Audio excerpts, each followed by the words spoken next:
వచ్చే ఏడాది భారత్లో అమెరికా అధ్యక్షుడు డొనాల్డ్ ట్రంప్ పర్యటించనున్నారు. ఈ విషయాన్ని స్వయంగా ట్రంప్ ప్రకటించారు. భారత ప్రధాని మోదీ తనకు మంచి మిత్రుడని తెలిపారు. భారత్తో వాణిజ్య చర్చలు అద్భుతంగా సాగుతున్నాయని వెల్లడించారు. త్వరలో చర్చలు కొలిక్కి వస్తాయని చెప్పారు.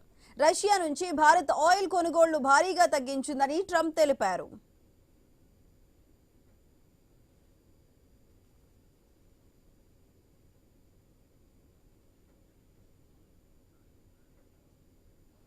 వచ్చే ఏడాది భారత్లో అమెరికా అధ్యక్షుడు డొనాల్డ్ ట్రంప్ పర్యటించబోతున్నారు. ఈ విషయాన్ని స్వయంగా ట్రంపే ప్రకటించారు. భారత ప్రధాని మోదీ తనకు మంచి మిత్రుడని తెలిపారు. ఆయన భారత్తో వాణిజ్య చర్చలు అద్భుతంగా సాగుతున్నాయంటూ వెల్లడించారు. త్వరలో చర్చలు కొలిక్కి వస్తాయని చెప్పారు.